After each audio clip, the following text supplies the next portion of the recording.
Hi, my name is Chen. I'm the International Service Manager. My background is international trade.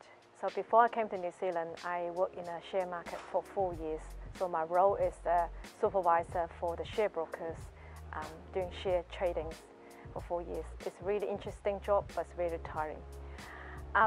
After I came to New Zealand, and I got a job working in a Japanese company, and then I could not speak Japanese at all. So I start my journey from Wairiki. So I need to go back to school to study Japanese for 1 year. So after my studies, I got a job working for the International Center. At that time, we had 20 international students. So my role is helping international students get accommodation. So since then, I'm working from that role to now.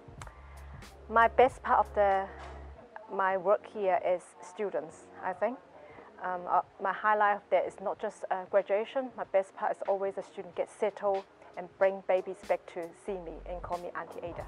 That's the best part of my role. I love it. I love babies. Yeah. I've been in New Zealand for 21 years, and I work for Toi Ohomai for Wairiki Toi Ohomai for 19 years. I studied in China for international trade. So I came to New Zealand and I studied a certificate in Japanese for level 4. Then I graduated to study certificate in adult teaching and a diploma in accounting, diploma and I get a degree. And now I just complete my postgraduate in business and master of business just finished in March this year. So I never dropped my school bag, love studying. And I love studying with international students. I think the multicultural society is such a great, the vibrance with the students or the people are bringing to society. It's not only one culture, it's multiple.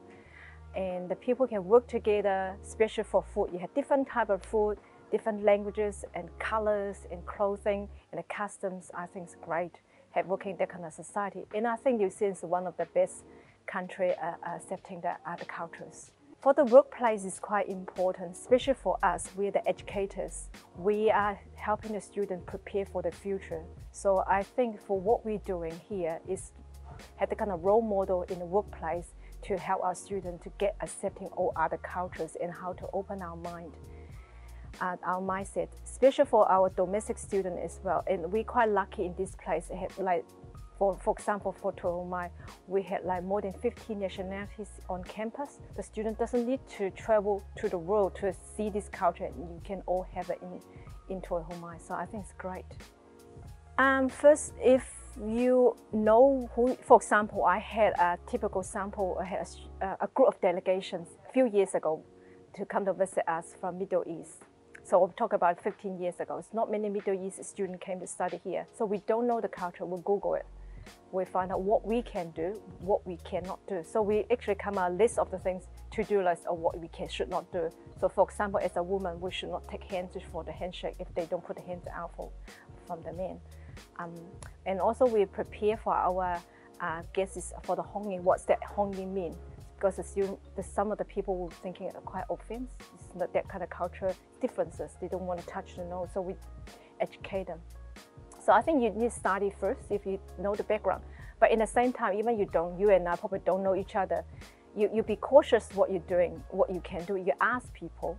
People quite are happy to share their ideas, their cultures, and find some similarities is most important, rather you find differences, like you're a man and woman. But I'm sure with something like food is always a good topic to starting with. And always something for some of the people really active like you who be saying, we talk about sports. So what are kind of similarities? And for women, we talk about a similar age, we talk about children, gardening, they kind of always can find some similarities, rather you find differences. That's quite hard. So once you have something similar, then you have really easy to build up that kind of engagement and the topic to start your conversation and your relationship.